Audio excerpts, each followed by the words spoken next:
बड़ी खबर आई है खाद को लेकर। यूरिया से जुड़ी इस वक्त की बड़ी अपडेट सामने आई है। दरअसल दुनिया के बाजारों में उर्वरक की कीमतें बढ़ने और पश्चिमी एशिया में जारी संकट के बावजूद भारत ने आगामी खरीफ सीजन के लिए इसकी आपूर्ति को लेकर पूरी तैयारी कर ली है। भारत सरकार ने साफ किया है कि किसानों को खाद की कोई कमी नहीं होगी और यूरिया DAP की खुदरा कीमतों में भी कोई बढ़ोतरी नहीं की जाएगी।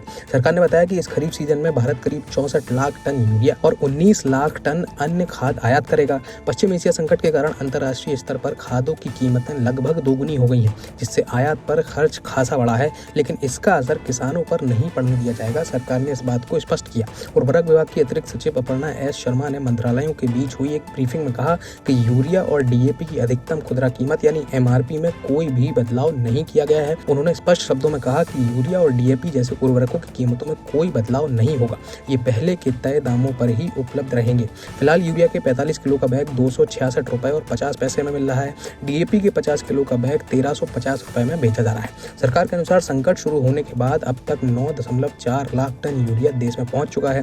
फरवरी में जारी एक वैश्विक टेंडर के जरिए 13.7 लाख टन यूरिया और सुनिश्चित किया गया था। इसके अलावा 25 लाख टन यूरिया के लिए एक और टेंडर जारी किया गया है, जिसकी आपूर्ति मई में होने की उम्मीद है। अधिकारियों ने बताया कि यूरिया का अधिकांश आयात स्ट्रेट ऑफ हॉर्मुज के रास्ते हो रहा है। बावजूद इसके सरकार को भरोसा है कि सप्लाई समय पर और बिना रुकावट के जारी रहेगी। बता दें कि घरेलू स्तर पर मार्च महीने में गैस की सप्लाई में आई बड़ी रुकावट की वजह से यूरिया उत्पादन प्रभावित हुआ था। उस समय खाद प्लांटों की क्षमता पहले से घटाकर 60 से 65% रह गई थी। हालांकि अब स्थिति में सुधार हुआ है और सरकार ने महंगी दरों पर भी गैस आयात की व्यवस्था कर ली है। इसके चलते यूरिया प्लांटों के लिए गैस की उपलब्धता बढ़कर 97% पहुंच गई है। इसका नतीजा यह हुआ कि संकट के बाद भी घरेलू यूरिया उत्पादन बढ़कर 35.4 लाख टन तक पहुंच गया।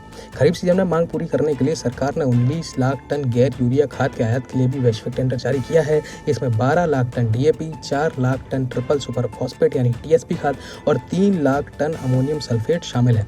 सरकार ने संकेत दिया कि घरेलू उत्पादन और मांग की समीक्षा के बाद जरूरत पड़ने पर आगे और भी आयात किया जा सकता है।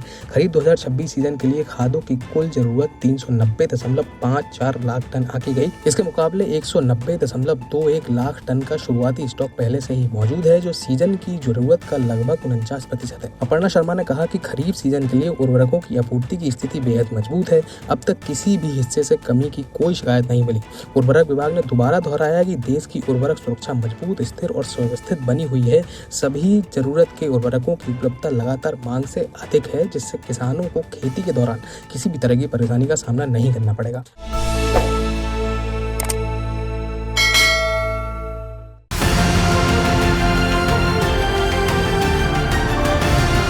किसान तक, किसान तक, किसान तक, किसान तक, किसान तक, किसान तक, किसान तक। खाना है तो उगाना है, खाना है तो उगाना है, किसान तक, खाना है तो उगाना है। किसान तक, खाना है तो उगाना है।